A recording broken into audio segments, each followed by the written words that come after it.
जय सिया राम। धर्म सेवा में अमर शहीद ये चार लाडले आचार्य श्री सूर्यदत्त शास्त्री काव्य तीर्थ विशारद। आज हम आपको चार अमर शहीद बच्चों का स्मरण करा रहे हैं जिन्होंने धर्म की बलि वेदी पर अपने को कुर्बान कर दिया था। वयस्क में तो बुद्धि होती है, सोचने समझने की ताकत होती है, आन शान इज्जत और प्रतिष्ठा का ख्याल होता है, पर इन छोटे लाडले बच्चों के खून की गर्मी तो देखिए, कितनी ढूंढता है, कितना साहस है, कैसी उत्कट लगन है, भय का नाम निशान नहीं है। ऑफ इन 6, 7, 10 वर्ष के बच्चे में कितनी दिलेरी है। संभवतः इन्होंने दादाजी गुरु तेग बहादुर जी की कुर्बानी सुनी होगी और पिताजी गुरु गोविंद सिंह तो अभी जूझ ही रहे थे। युद्ध और बहादुरों के वातावरण में तो ये बच्चे अभी पनपे ही थे। शाही दरबार से गुरु गोविंद सिंह जी से कई मुठभेड़ें हुई। गुरु गोविंद सिंह की बढ़ती हुई शक्ति और शूरता की को देखकर औरंगजेब झुंझलाया हुआ था।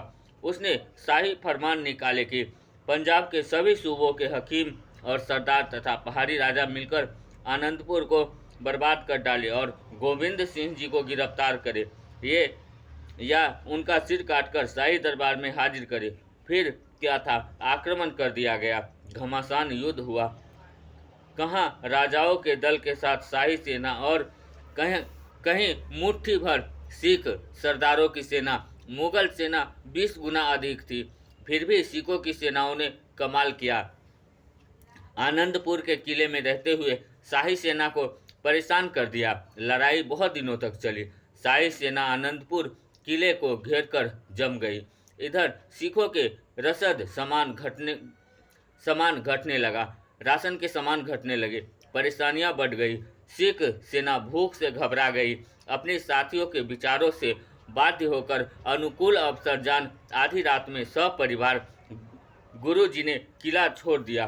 शाही फौज को जब बाद में पता लगा कि हलचल मच गई, सेनाओं की दौड़ होने लगी, उसी हो हल्ले में गुरु जी के परिवार वाले बिलग बिलग हो भटक गए। गुरु जी की माता अपने छोटे पोते जोरावर सिंह तथा फतेह सिंह के साथ दूसरी ओर निकल पड़ी। साथ में उनका एक रसोइया था। रसोइये के विश्वासघात के कारण ये लोग सेनाओं द्वारा गिरफ्तार कर सूबा सराह हिंद भेज दिए गए। सूबा सराह हिंद ने गुरु गोविंद के दिल पर चोट पहुंचाने के ख्याल से उन दोनों छोटे बच्चों को मुसलमान बनाने का निश्चय किया। भरे दरबार में जोरावर सिंह और फतेह सिंह नामक बच्चों से वजी दखा नामक सूबा ने कहा, ए बच्चों, तुम लोगों को दीन इस्लाम की गोद में आना मंजूर है या कत्ल होना? 2-3 बार पूछने पर जोरावर सिंह ने कहा, कत्ल होना कबूल है। वजीद खां बोला, बच्चों, दीन इस्लाम में आकर सुख से दुनिया की मौज हासिल करो। अभी तो तुम्हारे फलने फूलने का समय है। मृत्यु से भी इस्लाम धर्म को बुरा समझते हो? जरा सोचो, अपनी जिंदगी को क्यों गवा रहे हो? जोरावर सिंह साबकों की तरह हंसकर बोले, हिंदू धर्म से बढ़कर संसार में कोई धर्म नहीं। अपने धर्म पर मरने से बढ़कर सुख देने वाला दुनिया में कोई काम नहीं। अपने धर्म की मर्यादा पर मिटना तो हमारे कुल की रीति है। हम लोग इस क्षणभंगुर जीवन का परवाह नहीं करते। मर मिटकर भी धर्म की रक्षा करना ही हमारा अंतिम धैर्य है। चाहे तुम कत्ल करो या तुम्हारी जो इच्छा हो करो। इसी तरह भाई फतेह सिंह जी को भी ओजस्वी वाणी से शाही सल्तनत आश्चर्यचकित हो उठी। मन ही मन लोग हैरान हो गए। दरबार के सभी सूबों ने शाबाशी दी, पर अन्यायी शासकों को यह कैसे सहन होता। काजियों एवं मुल्लाओं की राय से इन्हें दीवार में चुनवाने की बात तय हुई। जीते जी इंतजाम हो गया।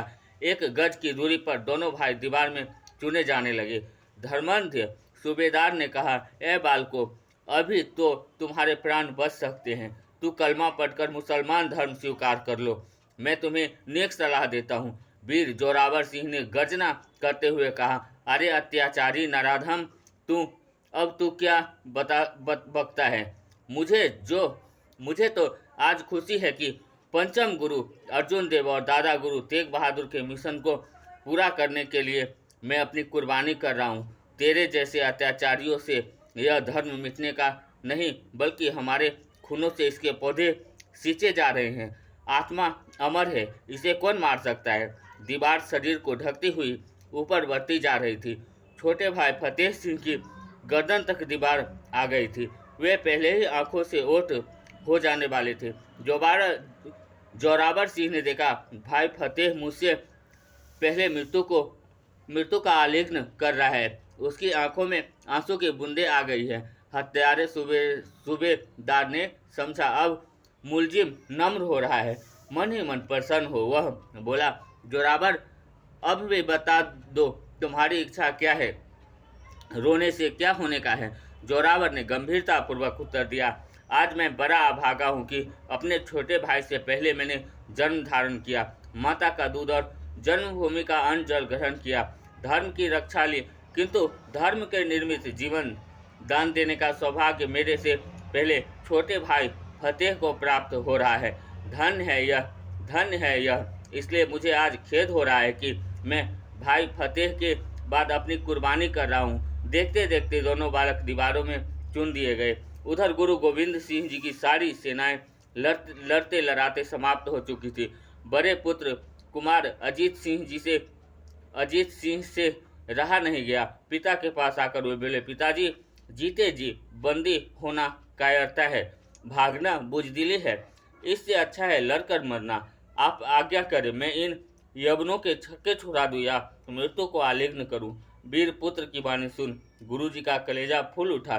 वे बोले, शाबाश, धन्य हो पुत्र, जाओ स्वदेश और स्वधर्म के निर्मित अपना कर्तव्य पालन करो। हिंदू धर्म को तुम्हारे जैसे वीर बालकों की कुर्बानी की आवश्यकता है।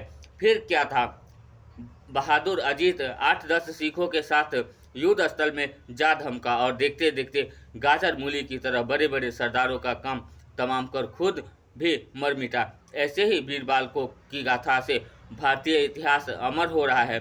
उनसे छोटे भाई बालक झुंझार सिंह से कैसे बैठा रहा जाता। वह भी गुरु गोविंद सिंह जी के पास जा पहुंचा और बोला, पिताजी, बड़े भैया तो वीर गति को प्राप्त हो गए, पर मैं क्या इस संसार में रहूंगा? मुझे भी भैया का अनुगामी बनने का आज्ञा दीजिए।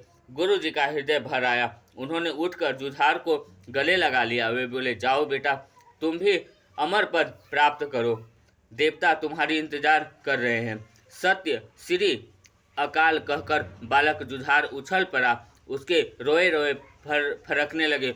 गुरु जी ने उसे वीर भेष से सज्जित कर दिया और आशीर्वाद दिया। वीर जुझार पिताजी को नमस्कार कर अपने कुछ सरदार साथियों के साथ हारी नामक घोड़े पर सवार हो युद्ध में जा जूझे। जिधर ही जुझार जाता उधर ही मानो महाकाल की लपलपाती हुई जिया सेनाओं को चाट रही है, ऐसा मालूम होता था। देखते देखते मैदान साफ हो गया, परंतु अंत में प्यासा थका मदा वह लड़ता बालक भी मृत्यु की भेंट चढ़ गया। देखने वाले दुश्मन भी धन्य धन्य करने लगे। धन्य है यह देश, धन्य है वे माता पिता जिन्होंने इन लाडले 4 पुत्र रत्नों को जन्म दिया और देश धर्म जाति के नाम पर उन्हें उत्सर्ग कर दिया। अमर शहीद इन चारों वीर बालकों की जय हो। जय सिया राम।